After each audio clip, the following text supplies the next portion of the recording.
यशोमती मैया के नंद लाला। परब्रह्म ईश्वर ने पूरी सृष्टि की रचना केवल एक प्रहर में कर दी थी, किंतु जब उन्होंने स्त्री को बनाया तो उन्हीं परमेश्वर को पूरे 7 दिन और 7 रातें लग गईं, क्योंकि उन्हें स्त्री के व्यक्तित्व में मां बनने की अद्भुत क्षमता का निर्माण करना था,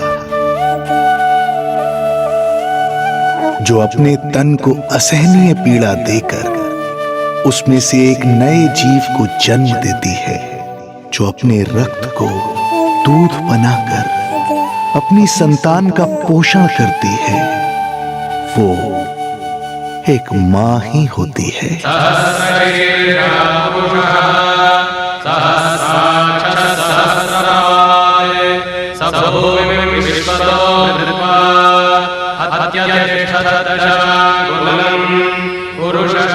स्वयं भगवान श्री विष्णु भी मां की इस ममता से दूर ना रह पाए, विवश हो गए धरती पर अवतार लेने के लिए।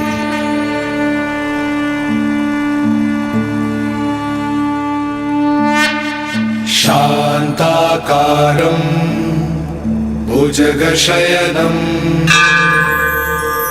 पद्मनाभं सुरेशं विश्वाधारं गगनसदृशं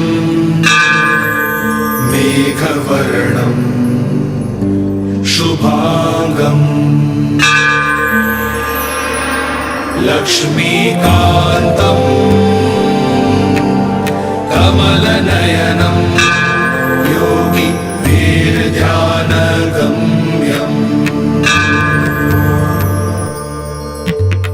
वन्दे विष्णुं भवभयहरं सर्वलोकैकनाथं वन्दे विष्णुं भवभयहरं सर्वलोकैकनाथम्।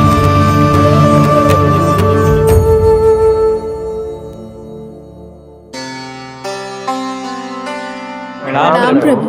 प्रणाम प्रणाम माता।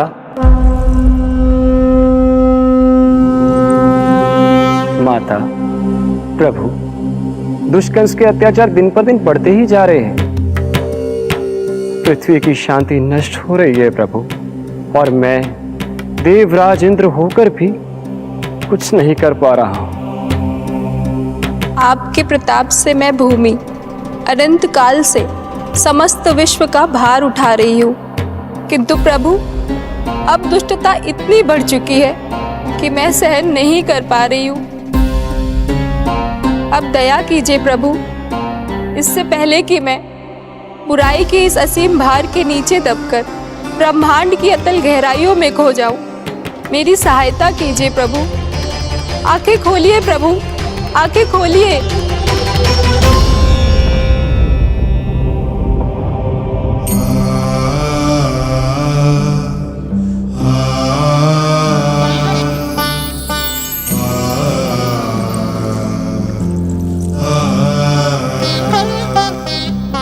चिंता मत कीजिए, समय की पुकार को अनसुना नहीं करूंगा। मैं आप सबका कष्ट हरूंगा। मैं अवश्य अवतार लूंगा, मैं अवश्य अवतार लूंगा, मैं अवश्य अवतार लूंगा। श्री कृष्ण के रूप में, श्री कृष्ण के रूप में, श्री कृष्ण के रूप में।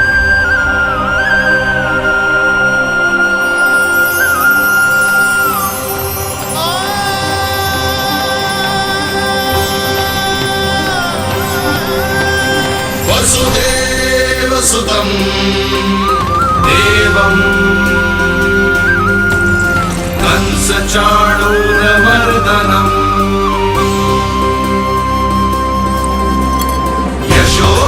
यशोदपरमानन्दम् कृष्णं वन्दे जगद्गुरुम्।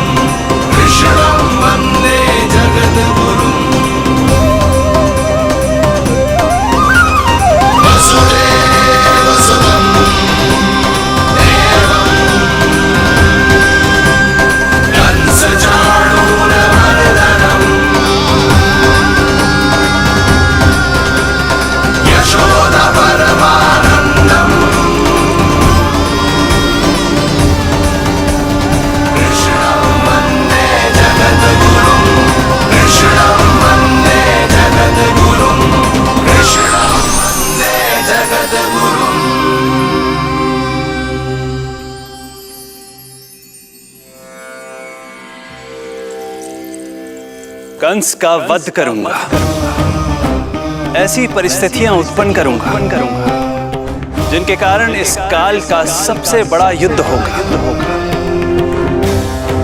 कुरुक्षेत्र के मैदान में मैं सभी अत्याचारियों को एक साथ समाप्त करूंगा और इस प्रकार मैं भूमि देवी का भार अवश्य हल्का करूंगा। मैं धन्य हुई प्रभु। हम धन्य हुए प्रभु। किंतु ये सब मेरे अगले अवतार के प्रमुख कारण नहीं है। तो फिर प्रभु? मेरे अगले अवतार का सर्वप्रथम और सर्व प्रमुख कारण है मां के अलौकिक प्रेम का अनुभव करना। मैं मां की ममता के सभी रूपों का आनंद लेना चाहता हूं। उसके हाथों से भोजन करना, उसके अंग से लिपट जाना, लोरियां सुनना, संसार के सभी संकटों से सुरक्षित उसकी गोद में सोना, उसे मां मां कहकर पुकारना, सांसारिक विषयों के बारे में उससे जानना,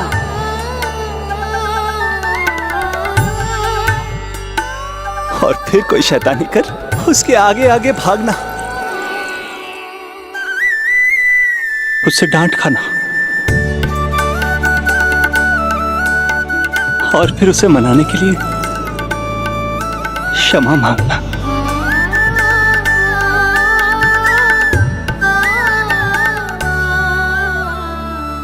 कितना आनंद आएगा जब वो मुझे दंड देने के लिए मेरे पीछे पीछे दौड़ेगी और मैं उस डर से सभी दिशाओं में भागता फिरूंगा।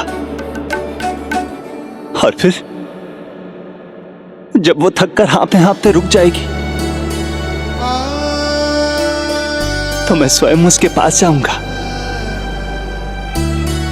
उसकी ममता भरी गोद में समा जाऊंगा।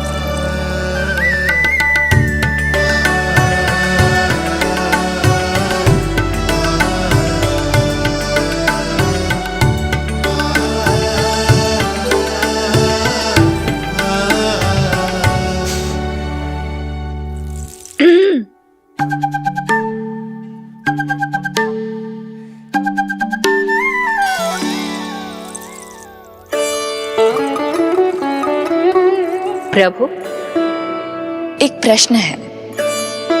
माँ और संतान के अद्भुत रिश्ते के इस आनंद को आप किसके साथ अनुभव करना चाहते हैं?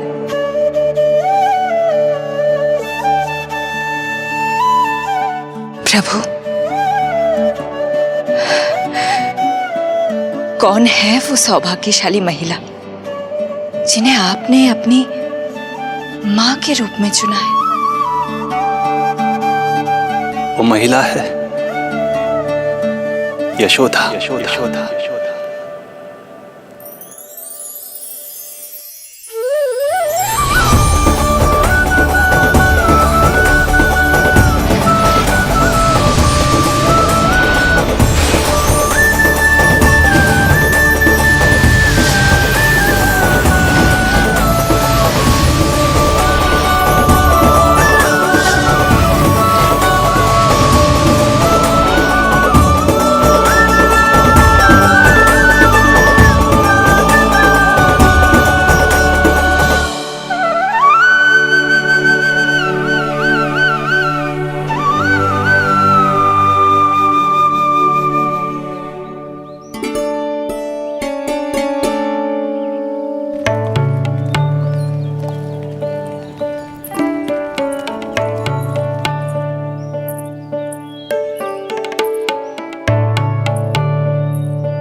यशोदा आ जाएगो। आपके जैसा बड़ा ना है कि रास्ता ढूंढते हुए अपने आप घर लौट आएगो। बस 6 महीने का बालक है, अबोध है। हे नारायण, क्षमा करना, अपने पति देव से ऊंची स्वर में बात कर ली मैंने।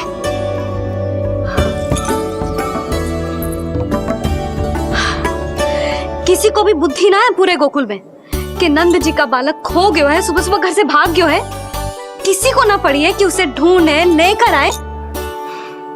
यही सामान देते हैं वे गोकुल के राजा को। हे भगवान, ना जाने मेरा बच्चा कहाँ होगो, कैसा होगो। कितना समय होगा है, अब तक तो भूख भी लगी आई होगी उसे। आप क्यों रुक गए? आप खाओ। हाँ हाँ, आप खाओ, आनंद से खाओ। आपको तो कुछ चिंता ही ना है। माँ ही तड़पती है अपनी संतान के लिए।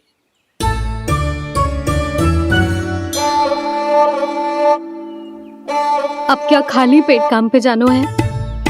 क्या कहेंगे सब कि यशोदा अपने पति को भूखा रखे? ना ना, आप खाओ, खाओ ना।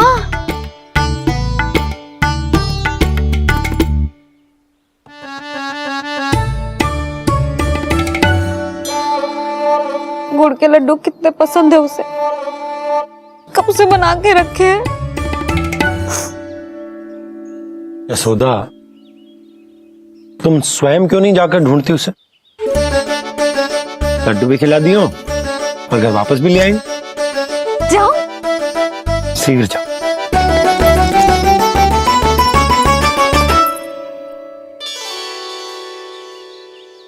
किंतु आप तो खाना खा रहे हो ना पतिदेव? वही तो, मैं खाना खा रहा हूं, परंतु वो भूखा है। तुम जाओ। वो तो भूखा है।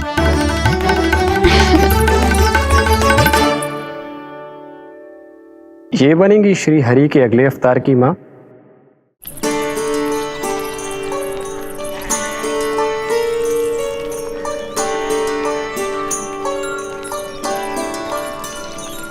मेरे बच्चे को देखो है ना।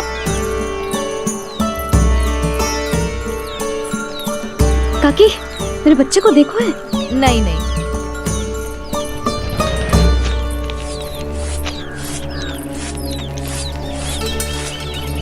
सुमति, मेरे बच्चे को देखो है क्या कहीं? नहीं तो। ना देखो। जानकी, प्रभावती, मेरे बच्चे को देखो है कहीं?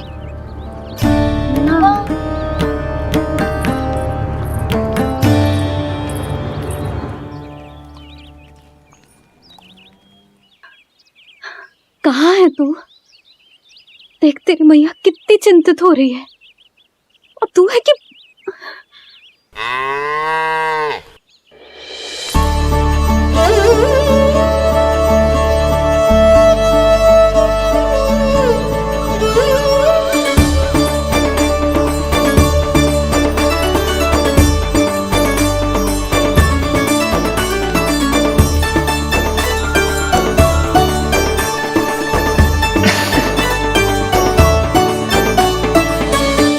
हाँ, अभी तक मैया यशोदा का लाडला यही है, 6 माह का बछड़ा। इसी पर ये अपनी सारी ममता न्योछावर करती हैं। तू फिर भाग गो। प्रतिदिन का काम होगा है तेरा।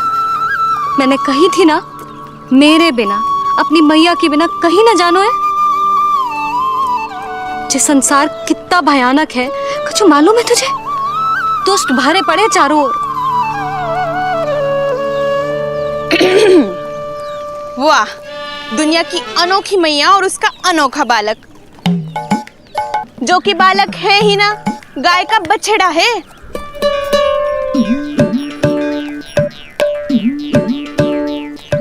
सुलक्षणा, तुम्हारी ये दशा कौन ने की? और कौन ने? जे तुम्हारे सपूत ने कूद फाड़ के मेरे पूरे बगीचे का सत्यानाश कर दो है। मेरा रामू ऐसा कर ही ना सकता। जे क्यों आएगो तुम्हारे बगीचे में? रंग बिरंगे फूलों के लिए। फूलों के लिए? हाँ, जीप लपलपाती है इसकी मेरे फूलों के लिए। सुबह सुबह भाग के आ जाता है इन्हें खाने के लिए। फूल खाने? सुलक्षणा, तुम्हें कछु वहम हुआ है। जे मेरा रामू है, जे फूल वूल क्यों खाएगो भला? अच्छा, तो फिर आप ही इसका मुंह खोलो और स्वयं देख लियो।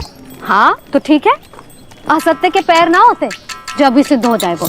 रामू मुंह खोल के दिखा। मैया की कहीं मानते हैं ना, मुंह खोल। रामू सुलक्षणा चाची को दिखा दे कि तूने उनके फूल ना खाए। चल मुंह खोल, मुंह खोल।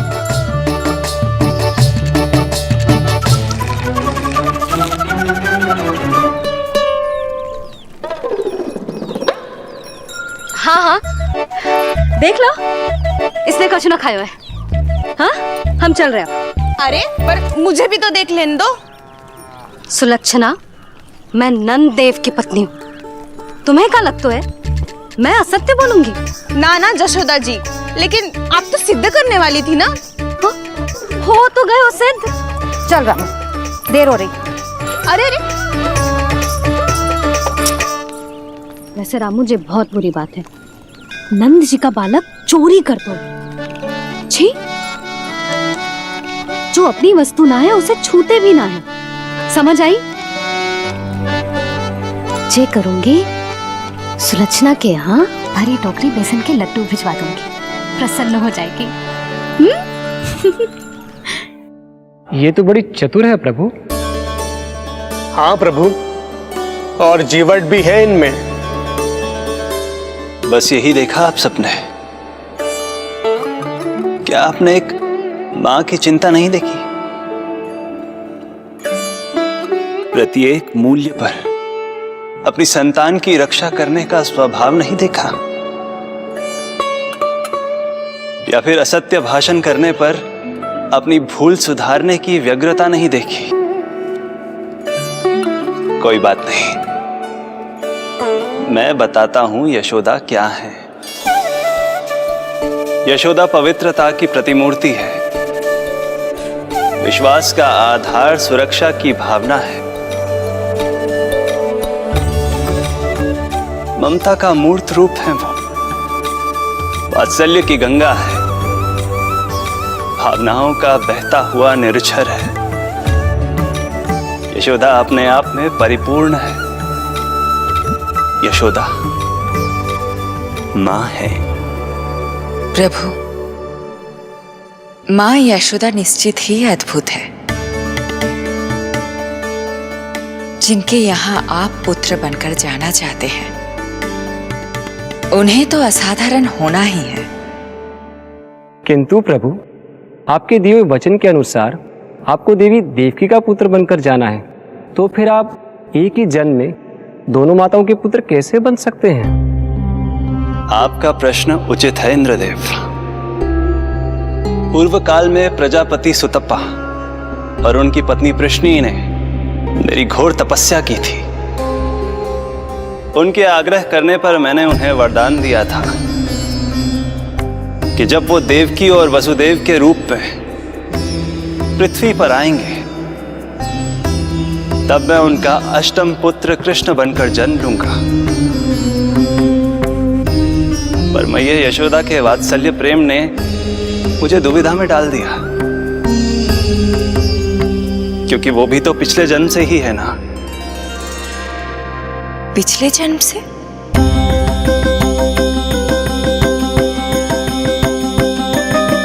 पिछले जन्म में मैया यशोदा 8 वसुओं में से एक श्री द्रोण की पत्नी धरा थी। नमो नारायणाय।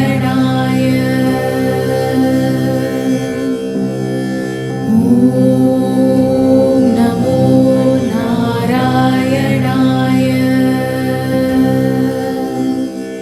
दोनों सहस्त्रों वर्षों तक निरंतर मुझे पुत्र रूप में पाने की मनोकामना के साथ घोर तपस्या करते रहे। अपने तप में वो दोनों इतने लीन थे कि प्रकृति की कोई भी शक्ति उनका ध्यान भंग नहीं कर पाई। किंतु फिर एक दिन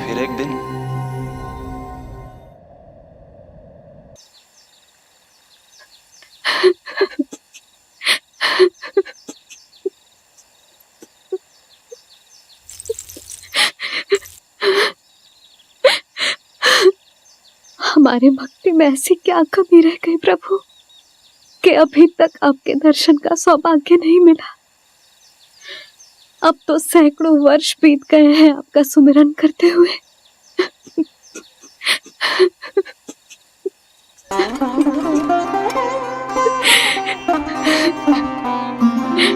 साचा सुमिरन सबसे हरि का, साचा है हरि नाम। साचा सुमिरन सबसे हरि का, साचा है हरि नाम। जिनकी कृपा से बन जाते हैं सबके बिगड़े काम, सबके बिगड़े काम। साचा सुमिरन सबसे हरि का, साचा है हरि नाम। आतुर है आंचल का उपवन, सुनने को पैजनिया छुन छुन। मधुर मधुर तुतलाती बोली, खेले संग संग आँख में चोली। मेरे मुख पे भी दे दो प्रभु ममता भरी मुस्कान। साचा सुमिरन सबसे हरि का, साचा है हरि नाम।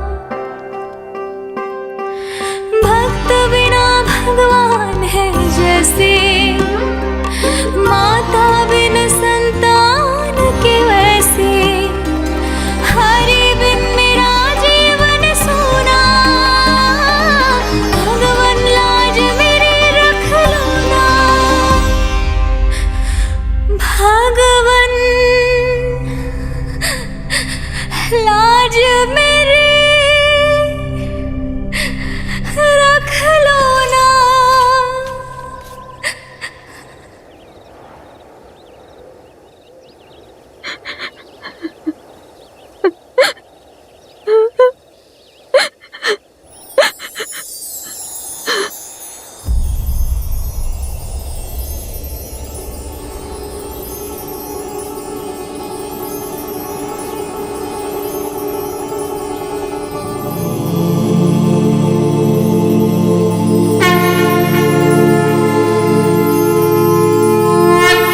सशंख चक्रम सकिरीट कुंडलम, सपीत वस्त्रम सरसीरुहेक्षणम। सहार वक्षस्थलशोभिकास्तुभम्, नमामि विष्णु शिरसा चतुर्भुजम्।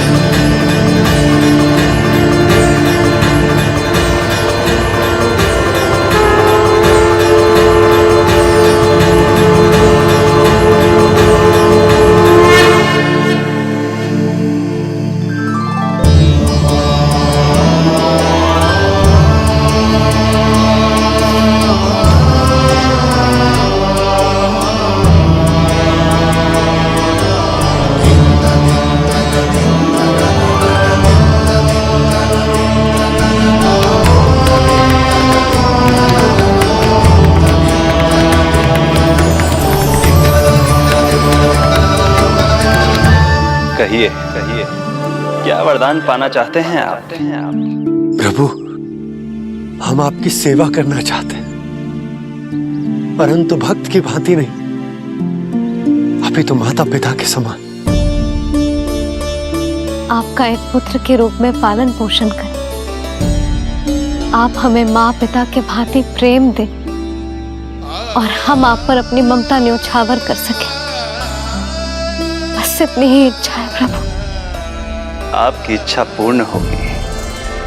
मैं आपकी संतान के रूप में अवश्य आऊंगा, किंतु उसके लिए आपको मेरे अगले अवतार के बाद एक और अवतार की प्रतीक्षा करनी होगी, क्योंकि अगले जन्म के लिए मैं पहले ही ये वरदान माता देवकी को दे चुका हूं। प्रभु, किसी भी जन्म में आपको अपने पुत्र के रूप में पाना मेरा सौभाग्य होगा, किंतु मेरी ममता मेरे वश में नहीं है। प्रभु, आप साक्षात मेरे सामने खड़े हैं, किंतु मेरे नेत्र आपके इस दिव्य चतुर्भुज रूप को नहीं देख पा रहे। इन्हें तो आप अभी से बाल रूप में दिखाई दे रहे हैं। मेरे भीतर उमड़ती ममता की ज्वार का अनुभव कीजिए प्रभु। केवल कल्पना मात्र से मेरा वक्ष स्थल दूध से भराया है। ये गोद तरसने लगी है, मन अभी से लोरिया गाने लगा है। मेरे इस अनुरोध को स्वीकार कीजिए प्रभु, कृपा करें। इस मां से और प्रतीक्षा ना करवाए प्रभु, और प्रतीक्षा ना करवाए। उस पल माता धरा की ममता भरी भक्ति और प्रेम भाव को देखकर मेरे मुख से भी वो शब्द निकल ही पड़ा जिसे एक बच्चा पहली बार बोलना सीखता है, माँ।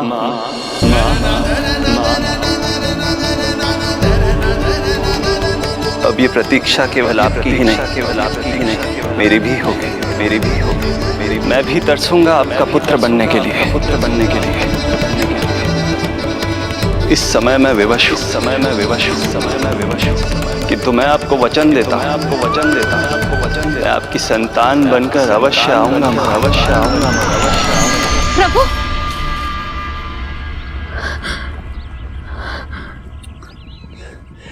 धरा, भगवान ने हमारी पुकार सुन ली। वरदान तो सभी भक्तों को मिलता है, परंतु हमें तो हरि का वचन मिला है। वो आएंगे, अवश्य आएंगे। अब हमें केवल उस शुभ दिन की प्रतीक्षा करनी है। अब और प्रतीक्षा नहीं होगी मुझसे।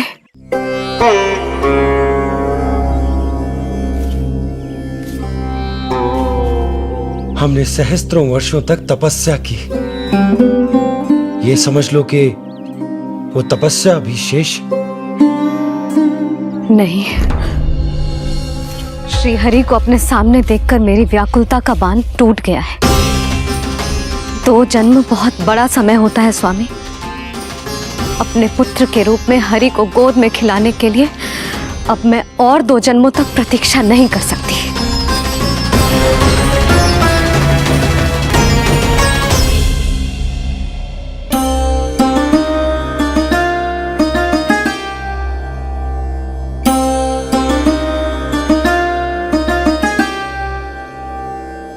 व्यर्थ हरि बिन जग ये सारा, व्यर्थ हरि बिन जीवन धारा। पूजन वंदन व्यर्थ हरि बिन, व्यर्थ धरार जीवन धारा। वरुण देव विनती सुन लीजिए, तन मेरा निर्जल कर दीजिए। हरि के बिन सारा जल तन का सागर सा हो गया है खारा। प्रभु, माता धरा की तपस्या का तेज अत्याधिक है। प्रकृति के पंचतत्व, 5 महाभूत इनकी पुकार सुनने के लिए विवश है।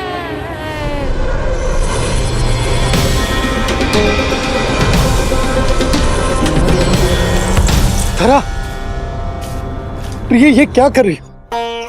रुक जाओ। जठराग्नि सब दूर ये कर दो,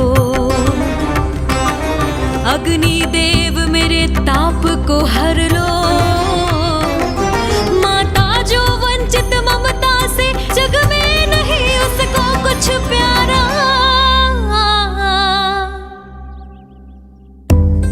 जन वंदन व्यर्थ हरि बिन व्यर्थ धरार जीवन धारा। प्रभु, यदि अग्निदेव अपना अग्नि तत्व वापस ले लेंगे तो इनकी पाचन शक्ति नष्ट हो जाएगी और जीवित रहने के लिए शारीरिक तापमान भी अति आवश्यक होता है। यदि वही विलुप्त हो गया तो धरा, तुम्हें मेरी सौगंध मत करो ये। हे भूमाता आकृति दाता, मिथ्या है ये माटी का ढांचा। माटी मुक्त करो इस तन से, जब ना मिला हरि का सहारा। प्रभु, भू तत्व ही तन को भार देता है, उसके बिना ये तो पूरी तरह से ढह जाएंगी। धरा, धरा, ये क्या हो गया? बस करो अब। प्रभु, कुछ कीजिए। मैं संसार का संचालक हूं देवी। नियमों का पालन करने के लिए मैं भी बाध्य हूं। जो वचन मैं पहले ही माता देवकी को दे चुका हूं, यदि मैं चाहूं तो भी उसे तोड़ नहीं सकता।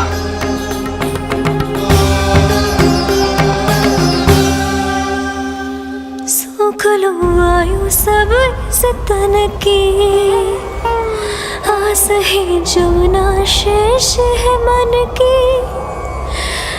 वायु देव कृपा करो अब ये, रोक दो इन श्वासों की धारा।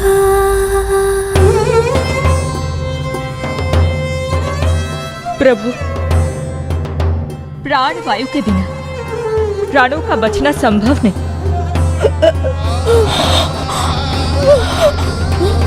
धरा, धरा, धरा, धरा, बस करो अब। क्या तुम अपनी सुध-बुध खो चुकी हो? तुम्हारे प्राणों में मेरे भी प्राण बसते हैं प्रिय। रुक जाओ। हे आकाश देव, तुमको मेरा अंतिम प्रणाम। अंतरात्मा लीन करो मेरी, लेके श्री हरि का नाम।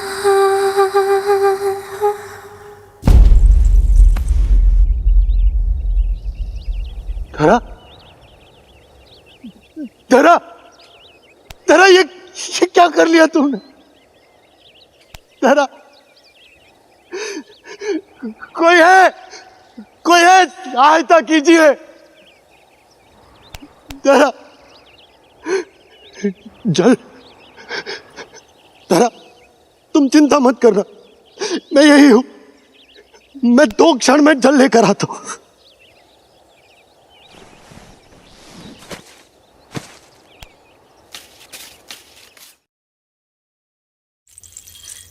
प्रभु, आप नियमों से तो अवश्य बंधे हैं, परंतु आप लीलाओं के स्वामी हैं। कोई तो उपाय निकालिए। आपने इन्हें मां कहकर पुकारा है। मां की प्राण रक्षा पुत्र नहीं करेगा तो और कौन करेगा?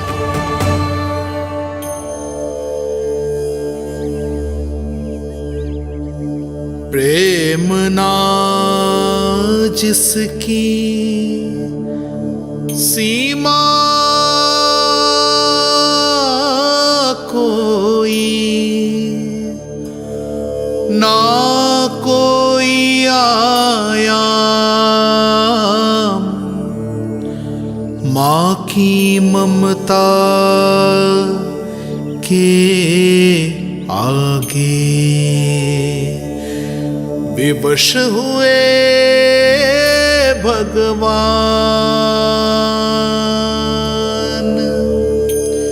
विवश हुए भगवान।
प्रभु नहीं, पुत्र कहो मां।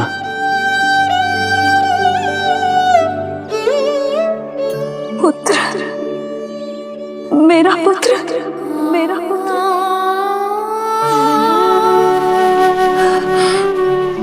आज जैसे आपने मुझे अपनी गोद में लिटा रखा है, क्या कुछ ऐसा नहीं हो सकता कि शीघ्र ही मुझे आपको अपनी गोद में खिलाने का अवसर मिल जाए? आज तो मैं केवल मूर्छित हुई हूं, किंतु शीघ्र ही यदि मुझे आप पुत्र रूप में ना मिले तो मेरे प्राण चले जाएंगे। ऐसा ना कहो मां।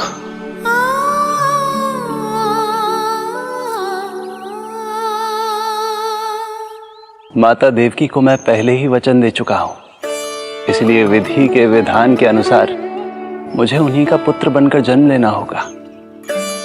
किंतु आपकी आतुरता का अनुभव करने के बाद अब मैं भी आपका स्नेह पाने से स्वयं को और वंचित नहीं रख सकता।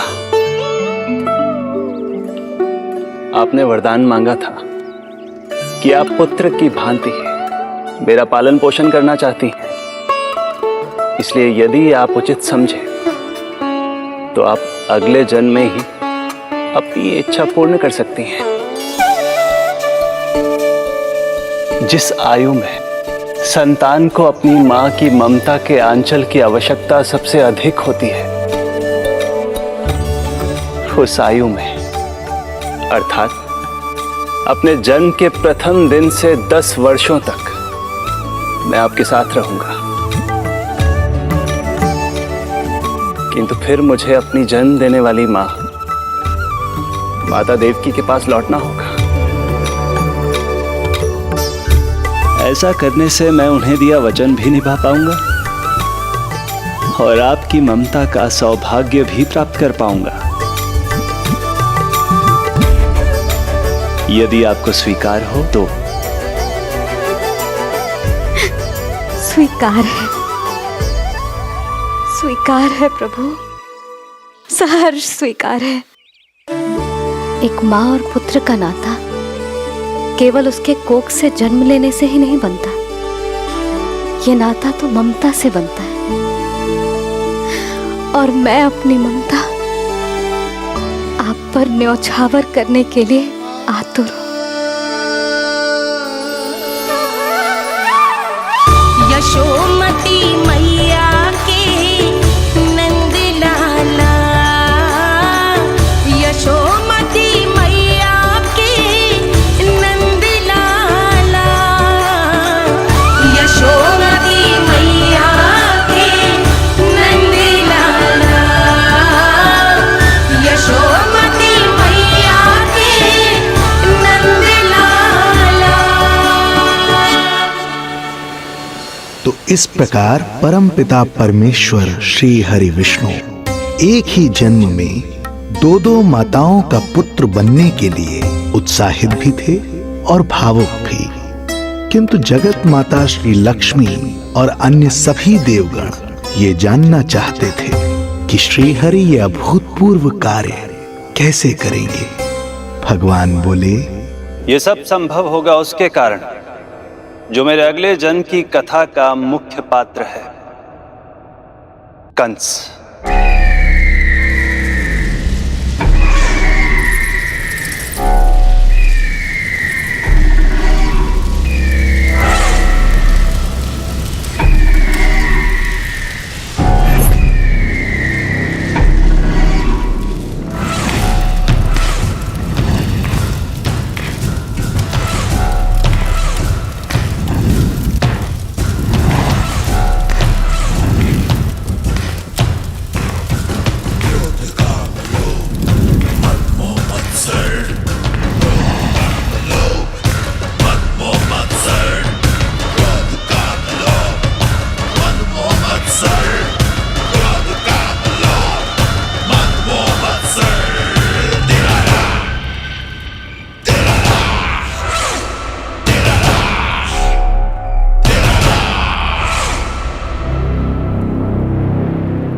जब जीवन पर संकट हो तो अभिमान अर्थहीन होता है। जब प्राणों पर बनाए तो सम्मान स्वाभिमान सब निरर्थक होता है। इन व्यर्थ के मूल्यों को बीच में मत आने दो। और दया उसे तो बिल्कुल नहीं। मार डालो साधु संत ऋषि मुनि स्त्री वृद्ध, चाहे वो नवजात शिशु ही क्यों ना हो। किंतु हाँ, यदि शत्रु भारी पड़ने लगे, पराजय सामने दिखाई देने लगे, तो उसी क्षण शत्रु के पैर पकड़ लो और अपने प्राणों की भिक्षा मांग लो। अहंकार को आड़े मत आने दो। अग्निः शेषम ऋणः शेषम शत्रुः शेषम तथैव च पुनः पुनः प्रवर्धेत तस्मात् शेषम न कार्येत। अर्थात अग्नि की एक भी चिंगारी, ऋण की एक भी मुद्रा और शत्रु की एक भी संतान यदि शेष रह जाए तो शीघ्र ही विकराल रूप धारण कर सकती है। इन सब का समूल नाश ही एकमात्र उपाय है अपनी सुरक्षा का। इसलिए कहता हूं, साम दाम दंड भेद कोई भी युक्ति क्यों ना लगानी पड़े, शत्रु के प्राणों का हरण ही परम उद्देश्य होना चाहिए। छोड़ो मत, फिर चाहे वो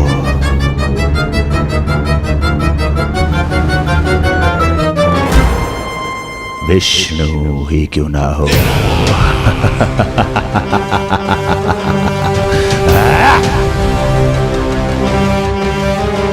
यही थी कंस की दिनचर्या।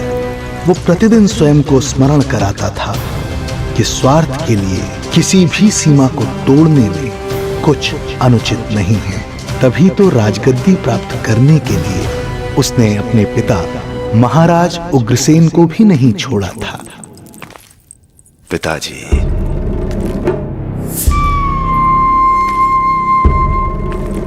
हो सके तो मुझे क्षमा कर दीजिएगा। कल्पना भी नहीं की थी कि मैं आपके साथ ऐसा व्यवहार करूंगा। आपको प्रतीत हो रहा होगा कि मैं क्रूर हूं, स्वार्थ में अंधा हो गया हूं,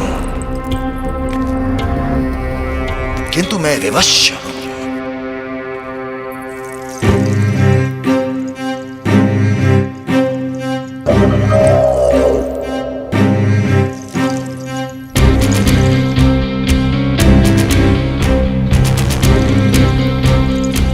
आज से सत्ता का ये भार अब मुझे उठाना पड़ेगा पिताजी, क्योंकि आप तो अत्यंत दयावान हैं। अपनी आवश्यकता से अधिक प्रेम आपको अपनी प्रजा से है, किंतु मैं ऐसा नहीं। मैं अपने शत्रुओं का काल हूं, तभी तो मेरे प्रति दुर्भावना रखने वाले मेरे सम्मुख आने से पहले थर थर कांपते हैं। इसलिए मथुरा का राज सिंहासन मेरे साथ अधिक सुरक्षित रहेगा, क्योंकि मैं आपसे अधिक उपयुक्त हूं पिताजी। मेरा विश्वास कीजिए। हृदय पर गोवर्धन पर्वत रखकर मुझे यह निर्णय लेना पड़ रहा है पिताजी।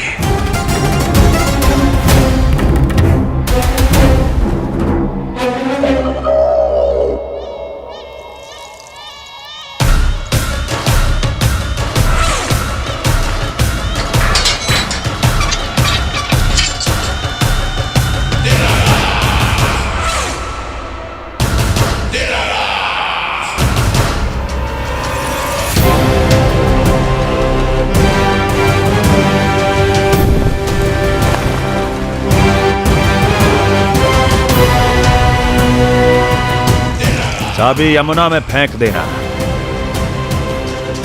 कोई कितना भी क्रूर, कठोर राक्षस ही क्यों ना हो, किसी न किसी के लिए उसके हृदय में भी प्रेम उपजता ही है। कंस भी इस नियम का अपवाद नहीं था। इस संसार में एक जीवात्मा ऐसी भी थी जिसे वो स्वयं से भी अधिक स्नेह करता था, और वो थी उसकी लाडली बहन देवकी।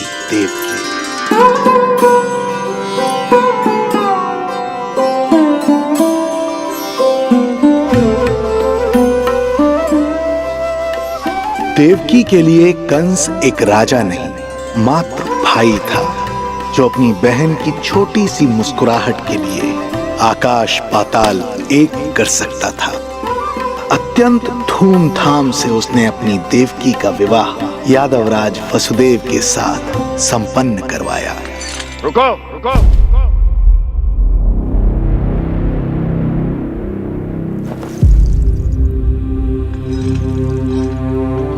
ये आप क्या कर रहे हैं? आप मथुरा नरेश हैं? नहीं कुंवर जी, आज मैं मात्र वो भाई हूं जो अपनी प्रिय बहन के साथ बस कुछ क्षण और व्यतीत करना चाहता है। कंस के हृदय में देवकी के लिए उमड़ता प्रेम का सागर तब अचानक सूख गया जब उसने ये आकाशवाणी सुनी। महापापी अत्याचारी कंस,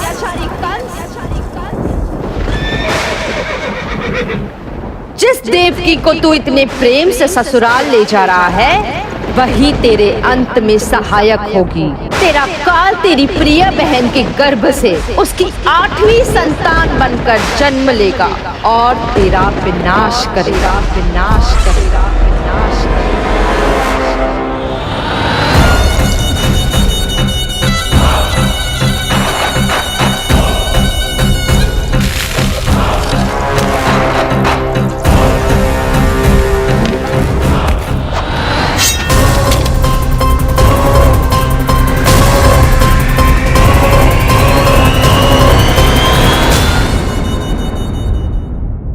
कौन है आप? मुझे आपसे भय लग रहा है। आप मेरे भैया नहीं हो सकते। सही कहा तूने। जो मेरे विनाश को जन्म दे, उस कुल घातिनी से मेरा कोई संबंध नहीं।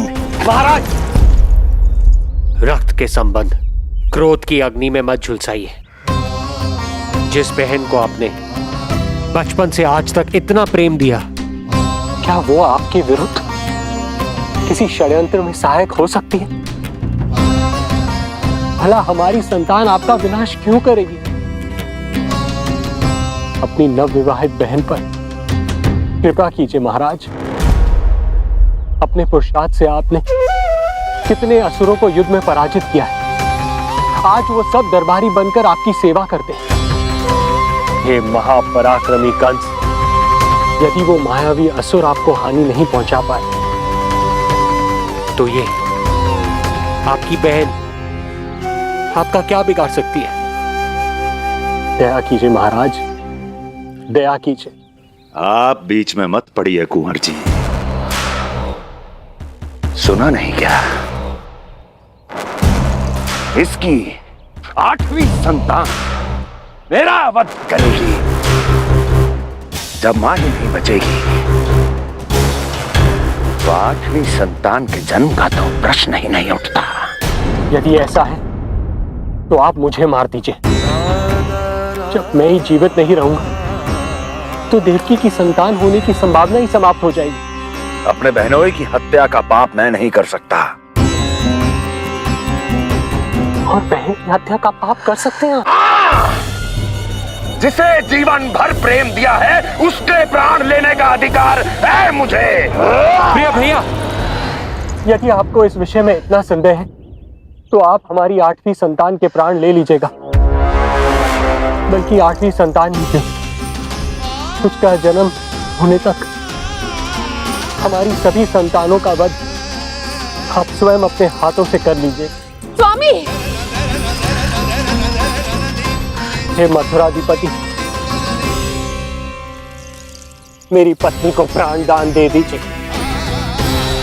मैं महाराज शूरसेन का पुत्र वसुदेव आपको वचन देता हूं, अपनी 8 संतानों को जन्म लेते ही स्वयं आपके सामने प्रस्तुत करूंगा। अपनी 8 संतानों को जन्म लेते ही स्वयं आपके सामने प्रस्तुत करूंगा।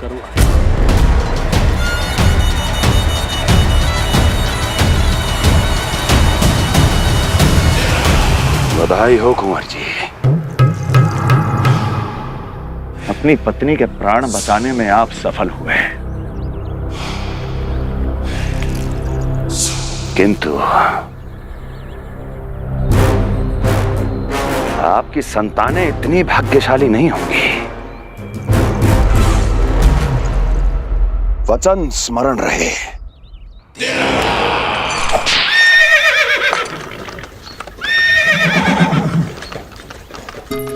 इस तरह रक्त की प्यासी कंस की तलवार की छाया में देवकी और वसुदेव का वैवाहिक जीवन प्रारंभ हुआ।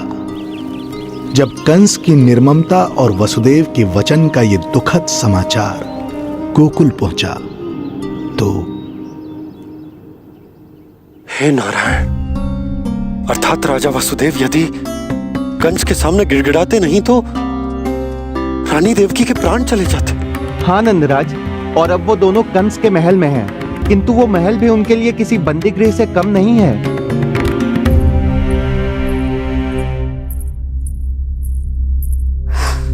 एक भाई अपनी बहन के साथ ऐसा करने की सोच भी कैसे सकता है?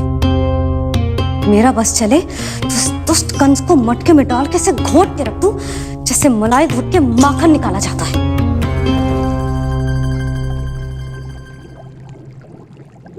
ना माखन ना, जे कंस तो कीड़ा है, इसे तो पटक पटक के ऐसे मारना चाहिए जैसे कीड़ा निकालने के लिए धान के गट्ठर को पटका जाता है।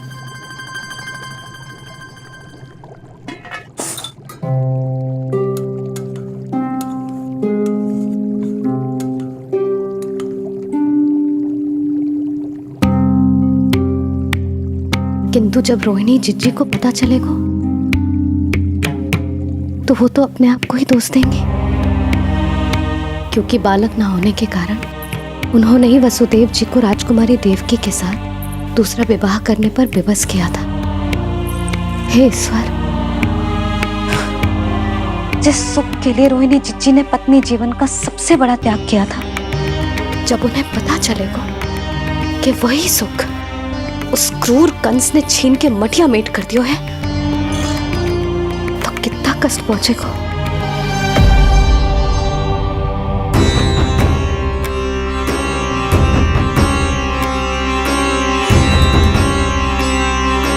रोहिणी जीजी,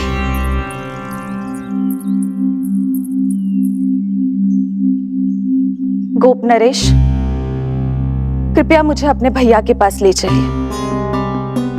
संकट के समय मुझे उनके साथ होना चाहिए।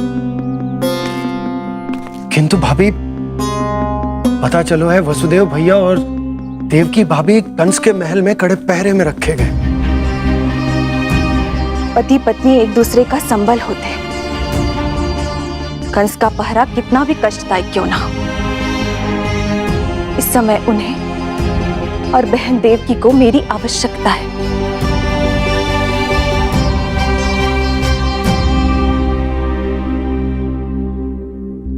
ये मेरी विवशता है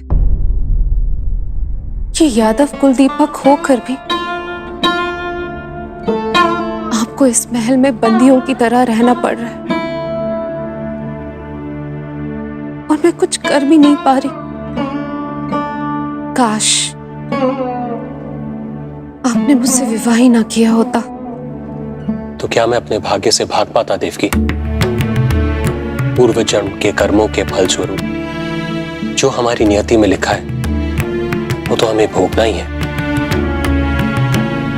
श्री हरि क्या करते हैं, कब और क्यों करते हैं, ये दुख हमारे जीवन में किस उद्देश्य से आए हैं, इन रहस्यों का पता लगा पाना हम मानवों के लिए संभव नहीं है देवकी।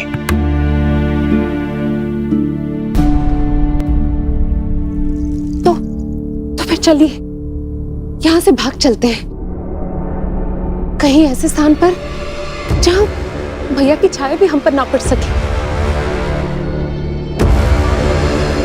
नहीं प्रिय, कंस के गुप्तचरों की दृष्टि हम पर अवश्य होगी, और मैं ऐसा कोई कार्य नहीं कर सकता जिससे तुम्हारे जीवन पर कोई संकट आए। और मैंने उन्हें अपनी सभी संतानों को सौंपने का वचन भी दिया है। अपना वचन मेरे लिए प्राणों से भी अधिक महत्वपूर्ण है देवकी।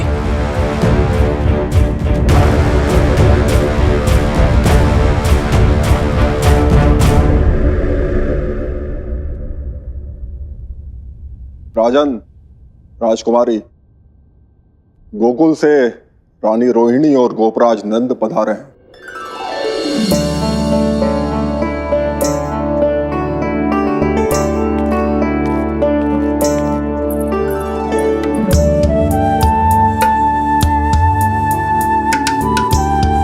स्वामी,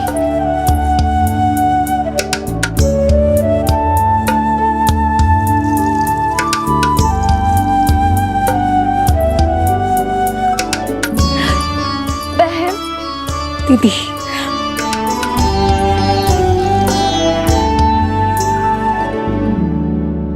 भाई नंद, जो आप हमारे लिए कर रहे हैं उसके लिए धन्यवाद शब्द बहुत छोटा है।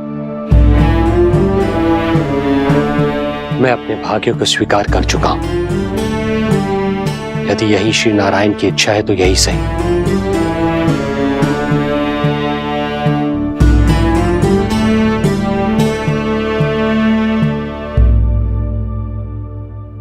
भाई नंद, इस समय मथुरा का वातावरण अनुकूल नहीं है। आपको जाना चाहिए। यशोदा भाभी भी चिंतित हो रही होंगी।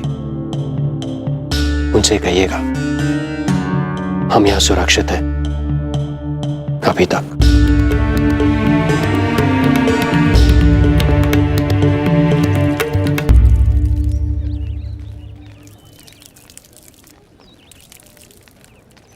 वसुदेव भैया का भाग्य पर भरोसा देख वे अपनी संतानों को कंस को अवश्य सौंपेंगे। ईश्वर, इतना कठोर वचन, जब इसे निभाने का कठिन समय आएगा तो कैसा अनुभव करेंगे वे? उनका हृदय तो चकनाचूर हो जाएगा।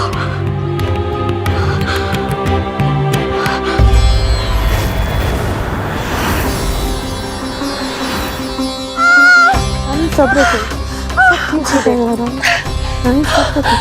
देवकी, मैं महाराज शूरसेन का पुत्र वसुदेव आपको वचन देता हूं, अपनी 8 संतानों को जन्म देते ही स्वयं आपके सामने प्रस्तुत करूंगा।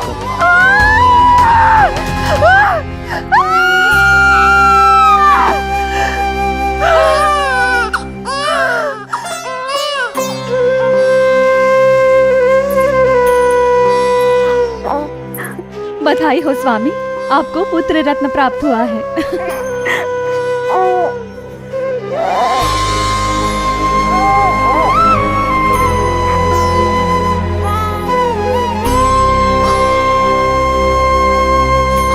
महाराज को पता चला तो क्या होगा?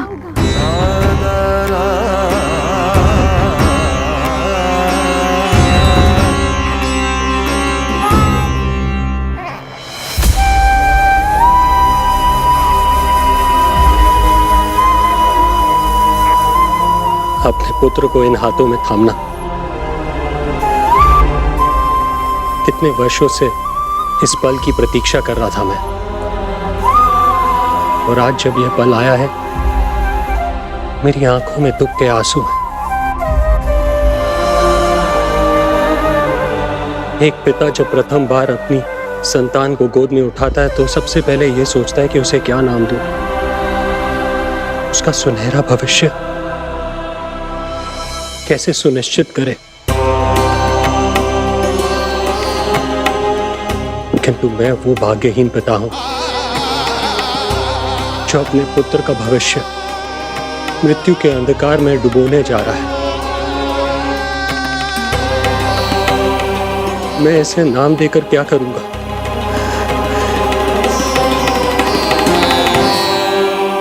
क्या आपके वचन का महत्व आपके पुत्र के प्राणों से अधिक है स्वामी?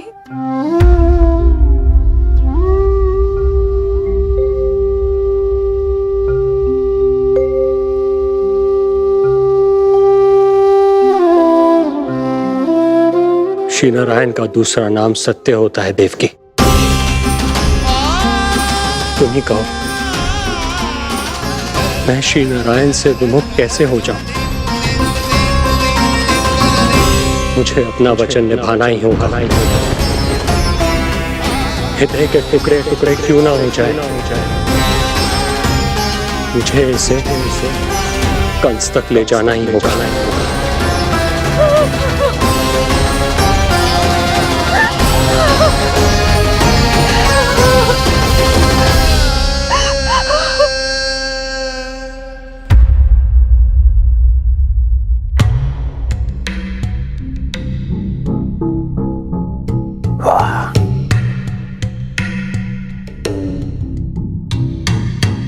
इतना स्वादिष्ट भोजन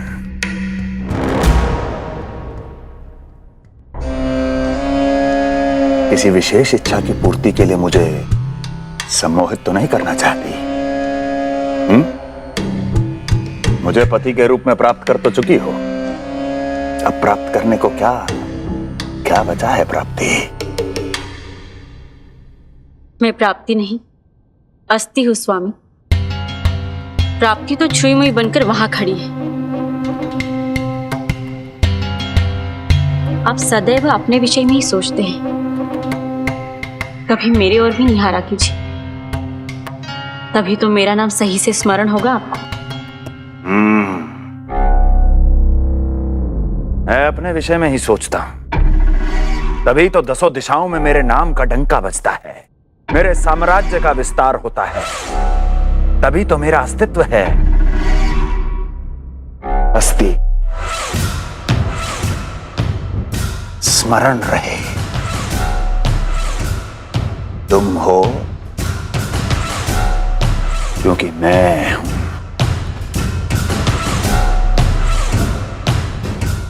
वन में यदि सिंह न हो तो उसके आश्रिति पर गीदड़ भी आक्रमण कर देते हैं।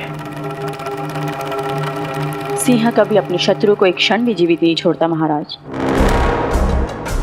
आपने तो छोड़ दिया देवकी को। सिंह नहीं, आप वो गाय हैं जो अपनी कसाई से अथाह प्रेम करती है।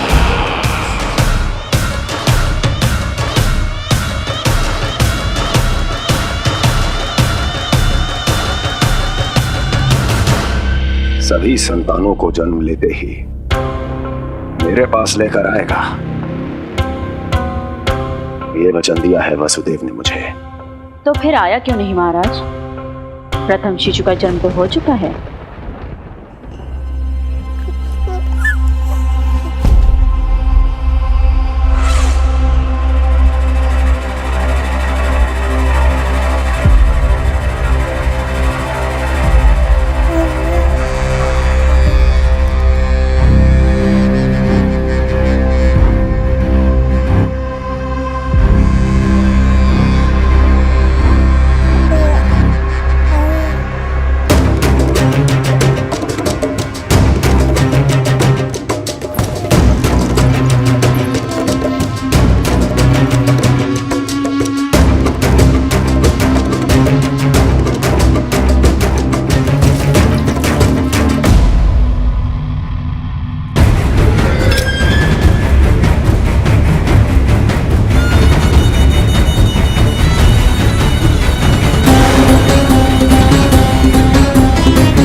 कुल के यादव अपना वचन मिथ्या नहीं होने देते महाराज।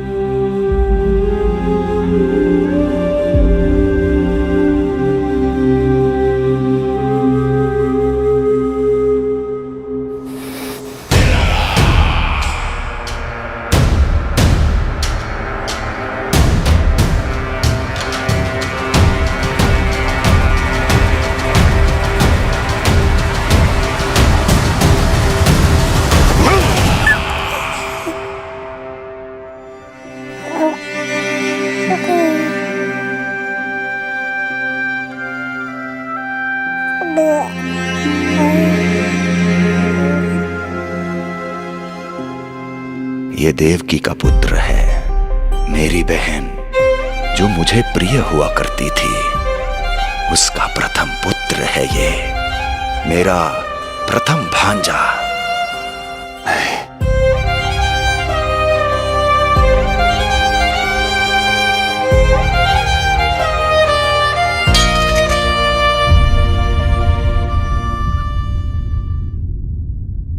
इसे वापस ले जाइए कुंवर जी।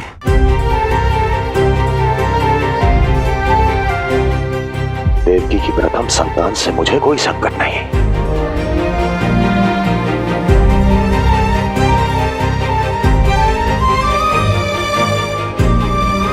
और आपको क्या लगता है कुंवर जी कि मैं कोई राक्षस हूं क्या?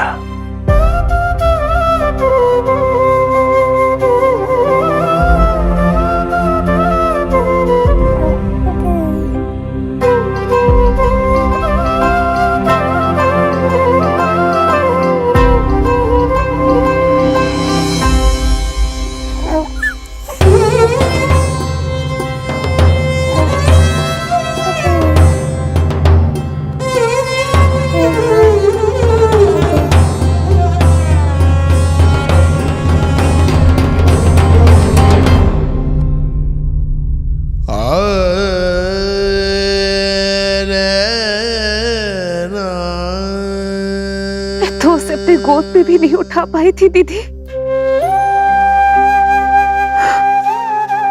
उसका वो सुकुमार मुख मेरी स्मृति से जा ही नहीं रहा। वो मधुर रुदन अभी तक मेरे कानों में गूंज रहा है। मैं तुम्हारी पीड़ा का अनुमान लगा सकती हूँ देवकी। मैंने उसे जन्म नहीं दिया था, फिर भी मेरे कान अभी तक उसके रुदन की ध्वनि सुन रहे हैं। क्योंकि ये अपनी माओ को पुकार रहा है। तुम्हारे भैया ने हमारे पुत्र को प्राणदान दे दिया है देवकी।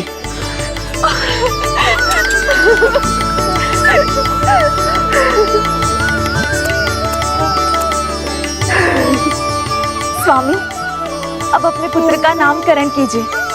इसे ऐसा नाम दीजिए कि इसका भविष्य यश और कीर्ति से परिपूर्ण हो। कीर्तिमान कीर्तिमान होगा इसका नाम।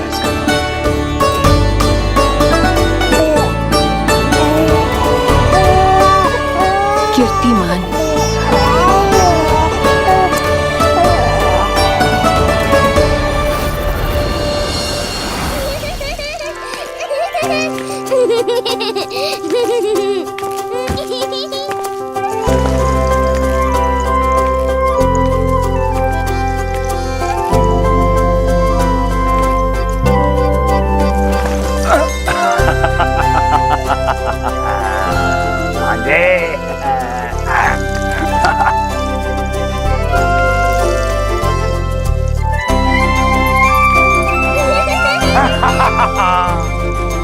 भांजे भांजे, मामा से बचना असंभव है। मामा जी, आपकी भुजाओं में कितना बल है, मुझे पीड़ा हो रही है। मेरा दूसरा हाथ पकड़ लीजिए। तुझे पीड़ा हो रही है? ये ले।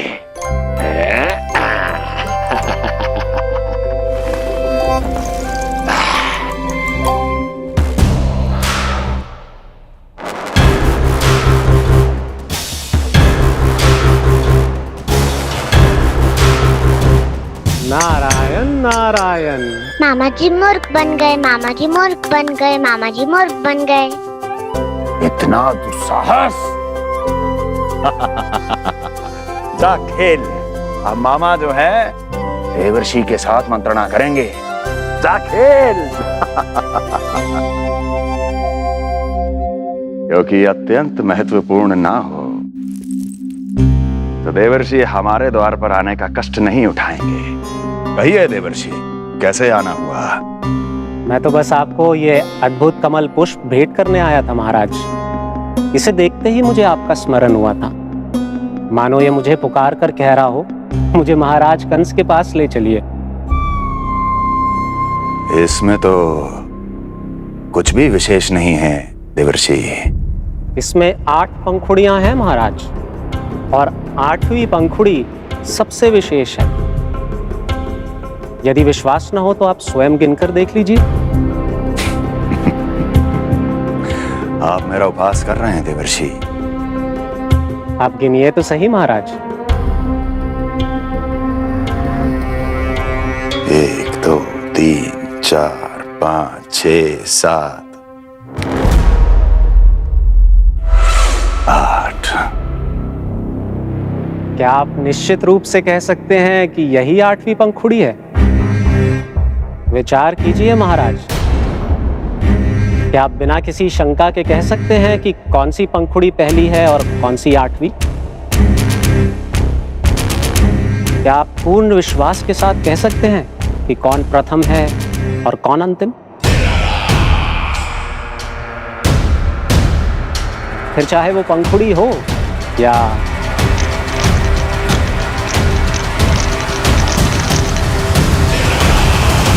सावधान करने के लिए धन्यवाद देवर्षि। कंस के साथ धोखा करने वाले को अति भीषण दंड मिलेगा।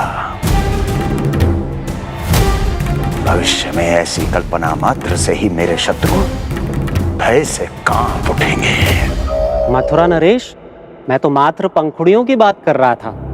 यदि आपने कुछ और समझ लिया है तो उसका उत्तरदायित्व मेरा नहीं है। नारायण नारायण।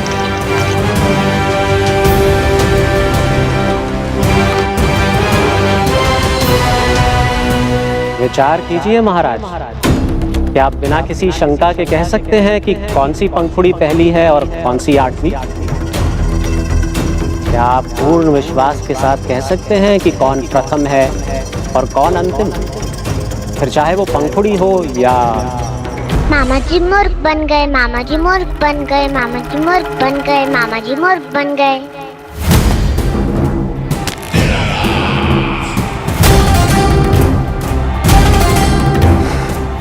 कंस को कोई मूर्ख नहीं बना सकता।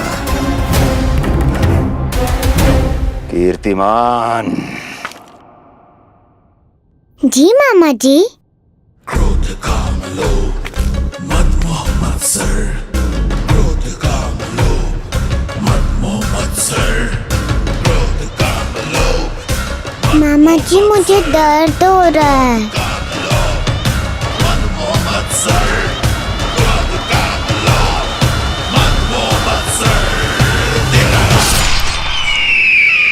स्वामी, ये कीर्तिमान के लिए कैसा लग रहा है?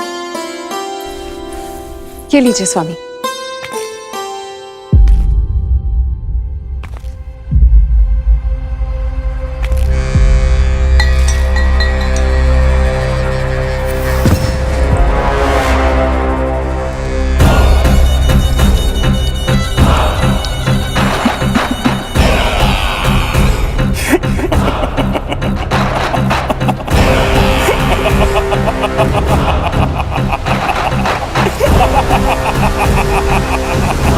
नेत्रों के सामने अपनी संतान की हत्या होते हुए देखना कितना पीड़ादायक रहा होगा ये दृश्य।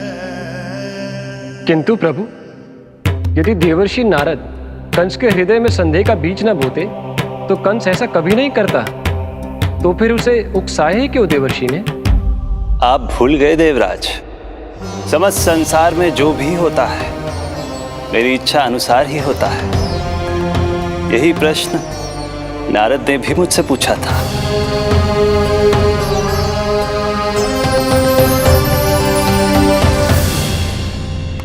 नारायण नारायण।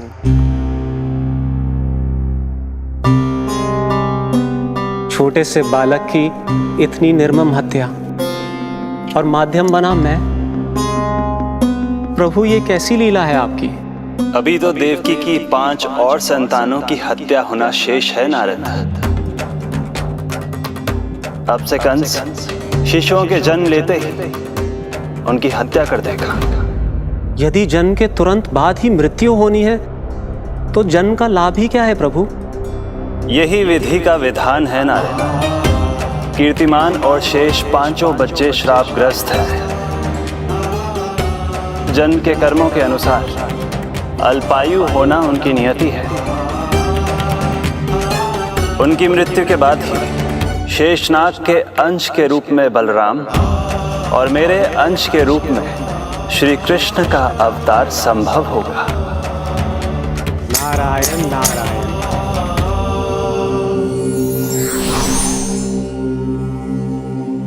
देवकी के पुत्र एक के बाद एक जन्म लेते रहे और उनकी हत्या कर कंस अपने पापों की संख्या में वृद्धि करता रहा। नहीं, मत मारो मेरा पुत्र, मेरा पुत्र।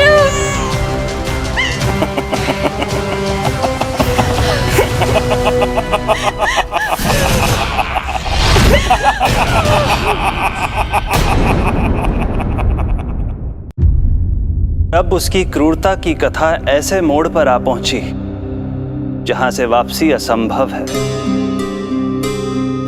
क्योंकि अभी अभी उसने देवकी के छठे पुत्र का वध कर दिया है। हे प्रभु, कितना दुर्दांत है ये कंस। किंतु एक ही जन्म में एक साथ 2 माताओं का पुत्र बनने में उसने आपकी सहायता कैसे की प्रभु? उसके भय ने उससे ये कार्य सहज ही करवा दिया देवराज। जन्म लेते ही माता देवकी के सभी पुत्रों की हत्या कर उसने मुझे विवश कर दिया है। अब जीवित रहने के लिए मेरे अवतार को माता देवकी की कोख से जन्म लेने के तुरंत बाद मैया यशोदा के पास गोकुल जाना ही होगा।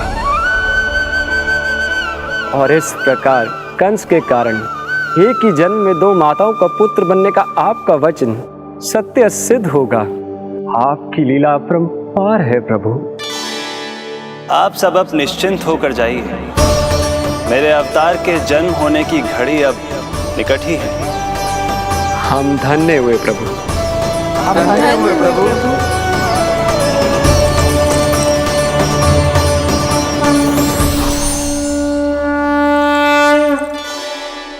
मुझे तो अभी से मैया यशोदा के साथ आपको खेलते हुए देखने की उत्सुकता हो रही है। उनकी प्रवृत्ति कितनी निराली है। क्रोध ना करूं तो क्या करूं? देखिए इसकी शैतानी, फिर चला गया सुलक्षणा के बगीचे में फूल खाने।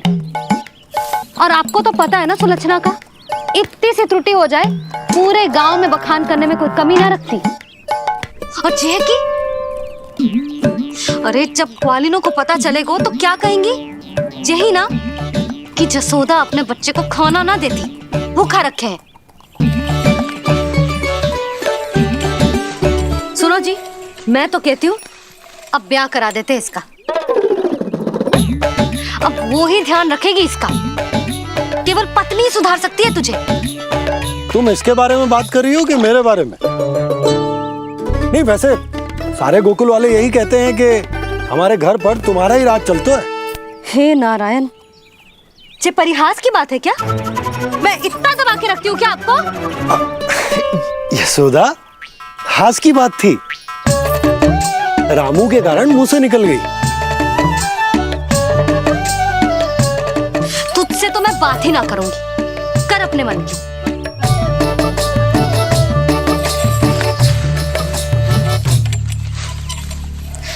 पता है तुझे कितना क्रोध आता है जब तू ऐसे बिना बताए घर से चला जाता है।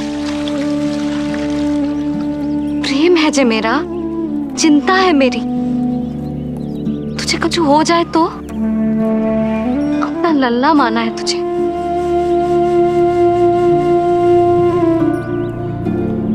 मेरे भाग्य में तो आमन्ना लिखो ही ना है।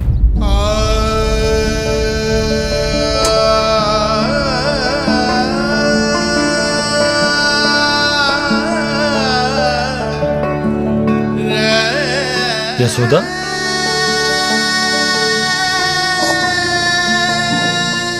आपको पता है जब मैं छोटी थी इसके जैसी चंचल थी। गांव वाले कहते थे एक बार बड़ी हो जाएगी अपने आप ठहराव आ जाएगा। ना आयो। फिर बड़े बूढ़े कहने लगे चिंता की कछु बात ना है, एक बार शादी हो जाएगी सब ठीक हो जाएगा। ना हुआ। फिर सबन ने कही एक बार बालक हो जाने दो, गोद भर जाएगी अपने आप परिपक्व हो जाएगी। पर गोद तो भरी ना मेरी। बालक तो हुआ ही ना। उस पर जब जे भी भाग जाता है तो मुझे रह रह के यही स्मरण होता है कि कमी मुझ में ही है। मैं ही किसी बात का ध्यान न रख पाती।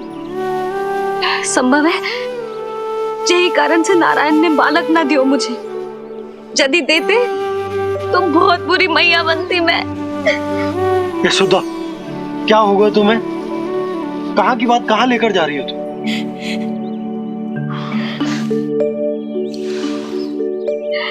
बालक अवश्य होगा हमें, और बहुत अच्छी मैया बनोगी तुम। बस नारायण सही समय की प्रतीक्षा कर रहे हैं। मेरी तो ना सुन रहे बे। आप ही कह दियो उनसे, अब और प्रतीक्षा ना होगी मुझसे।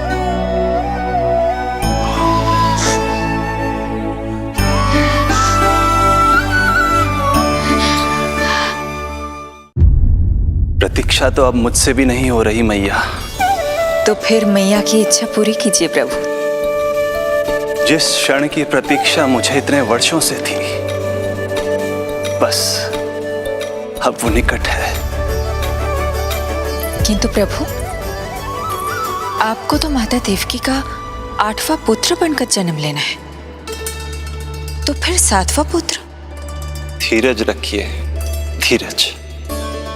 आपको तो ज्ञात ही है, मेरे यहां देर है, अंधेर नहीं। मैं यहाँ तुम दोनों पर आश्रित हूँ यशोदा। भोजन, सुरक्षा, परिवार का अपनापन सब कुछ दिया है तुमने मुझे, किंतु मेरा दुख मुझे एक क्षण भी चैन लेने नहीं देता। मेरे स्वामी और बहन देवकी कितने ही वर्षों से कंस की काल कोठरी में बंदी है। दिन रात नियति के शाप को सहन करने के अतिरिक्त और कोई उपाय नहीं है उनके पास। ऐसे में मैं सुख की सांस कैसे लूं? कीर्तिमान की हत्या के बाद मेरी सुरक्षा के लिए मेरे स्वामी ने मुझे यहाँ भिजवा दिया चुपचाप, किंतु मेरा हृदय तो वही छूट गया यशोदा। इससे तो अच्छा होता कि मैं भी उसी कारागार में होती, मेरे स्वामी और बहन देवकी का दुख तो साझा कर पाती। अपनी 6 संतानों को कंस के हाथों मृत्यु के गोद में जाते देखा है उन्होंने। अब तो मुझे उस क्षण की कल्पना से भी डर लगने लगा है, जब देवकी अपने 7वें पुत्र को अपने गर्भ में धारण करेगी। भय से भविष्य नहीं टलता, होनी होकर ही रहती है। समय बीता और देवकी के गर्भ में 7वें पुत्र का आगमन हुआ। क्या इसका भी भविष्य वही होगा जिसके भाइयों का हुआ था? इस बंदी गृह की दीवारें, प्रत्येक ईंट, प्रत्येक पत्थर, यहां तक कि यहां की वायु भी उस कंस की बंदी है। अब तक तो उसे सूचना भी मिल चुकी होगी। वो निर्दयी, क्रूर प्रतीक्षा कर रहा होगा कि कब तुम्हें प्रसव हो और कब उसकी तलवार हमारे नन्हे शिशु, हमारी 7वीं संतान का रक्त पिए।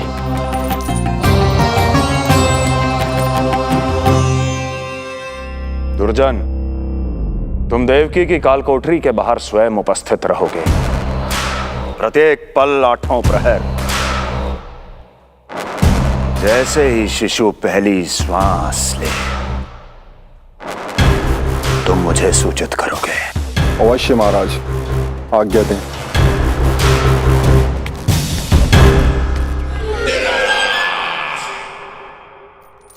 कुछ कीजिए स्वामी, कुछ कीजिए। मैं नहीं चाहती कि ये अपनी प्रथम श्वास इस बंदी गृह में ले। देवकी, विवशता से मेरा कलेजा भी फटा जा रहा है, किंतु इस काल कोठरी में बंद मैं कर ही क्या सकता हूं? किंतु इस सृष्टि के पालनहार, जगत के नियंता श्री हरि तो कर सकते हैं, तो फिर क्यों नहीं करते वो कुछ ऐसा कि कम से कम मेरी इस संतान का अंत उतना दुखद ना हो जैसा अन्य संतानों का हुआ था।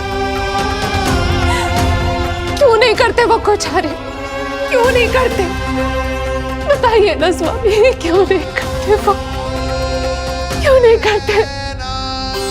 जो देवी भविष्य में मेरी मां बनने वाली है, उनकी करुणा भरी पुकार को मैं व्यर्थ कैसे जाने दे सकता हूं? कंस के राक्षस तत्व के अंत के लिए ऐसी माया की आवश्यकता है जो मेरी लीलाओं को क्रियान्वित भी कर दे और उसे भनक भी ना पड़े। ऐसी क्षमता और माया किसके पास है प्रभु?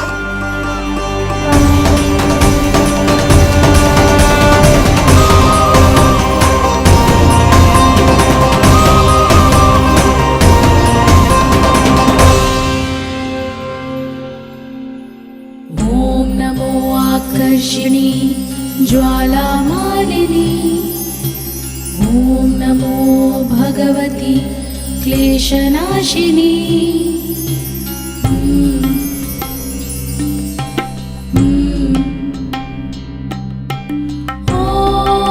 नमो योगमाये सर्वमोहिनी ॐ नमो योगमाये आज्ञा दीजिए प्रभु। माता देवकी का गर्भपात करके उस संतान को रानी रोहिणी के गर्भ में स्थापित कीजिए देवी।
योग माया ने अपना कार्य पूर्ण किया।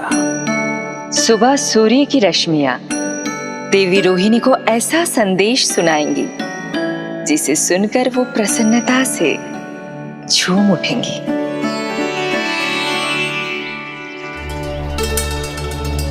यादव कुल के नए राजकुमार के आगमन पर बहुत बहुत शुभकामनाएं रानी।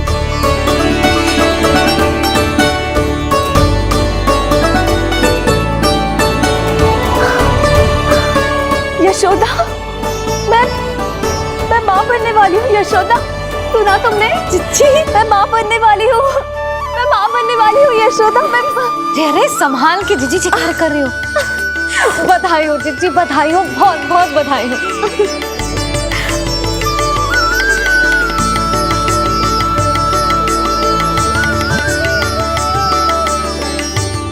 विधि का विधान भी विचित्र होता है। रोहिणी, जिनका ये पुत्र नहीं है, वो प्रसन्न है, किंतु देवकी, जिनका ये पुत्र है, वो व्याकुल है।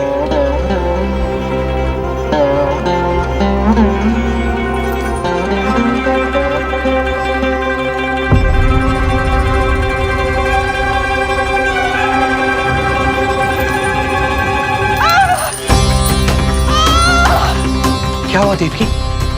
तुम ठीक तो हो? स्वामी, स्वामी मेरा पुत्र, स्वामी हमारा पुत्र चला गया। स्वामी हमारा पुत्र चला गया। धीरज धरो देवकी, संभव है यही श्री हरि की इच्छा हो। किंतु मैंने उनसे ये तो नहीं मांगा था ना स्वामी। मैंने कहा था हमारा पुत्र यहाँ श्वास न ले, इसका ये अर्थ नहीं था। क्यों किया नारायण ने ऐसा? क्यों किया?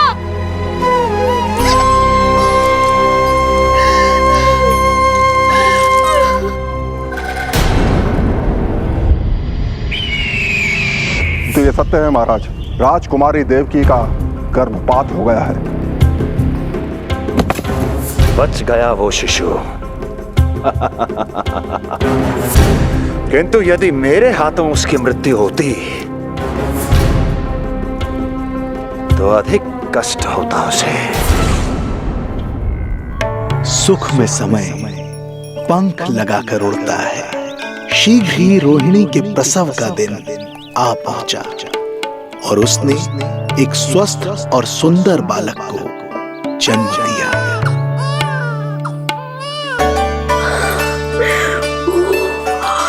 लो जिज्जी, संभालो अपने लल्ला को, जी भर के निहार लो इसे।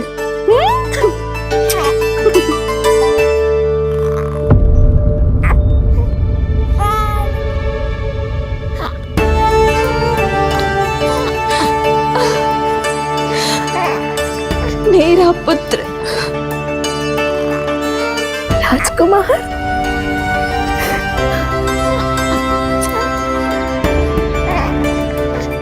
अच्छा जीजी, मैं तनिक इनको भी सूचना देकर आती हूँ। वसुदेव भैया तक भी तो जी शुभ समाचार पहुंचाना है। राजकुमार कौन है? हाँ, गोकुल का राजकुमार है। हाँ गोकुल का राजकुमार है मेरा बच्चा। बल तो इतना है कि पूछो ही मत आप। एक बार उंगली पकड़ लेना तो उसके बाद छुड़ाना अत्यंत कठिन हो जाता है। और दृष्टि ऐसी कि एक बार में मन मोह ले। भगवान श्री राम की भांति सबको प्रसन्न रखता है।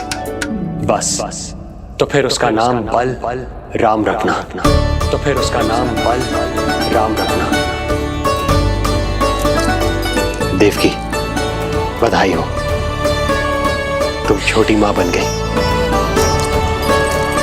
भैया, आप दोनों कछु चिंता न करियो। बलराम का लालन पालन मेरा उत्तरदायित्व है। उसे कछु कमी ना होने दूंगा मैं।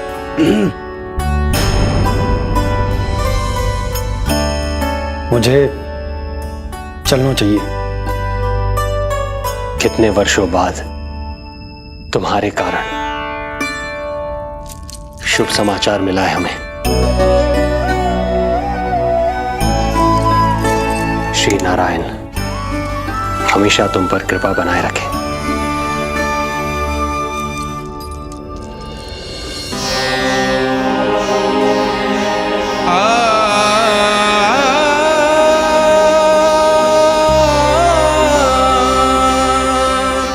आपको बहुत बहुत बधाई हो स्वामी।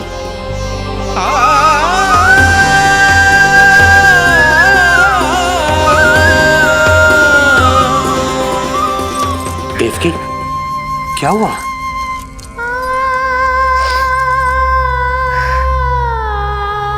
कुछ नहीं। रोहिणी दीदी ने आपको वो सुख दे दिया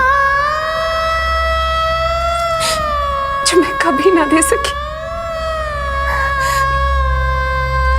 उन्होंने आपको संतान दे दी, किंतु मैं देवकी,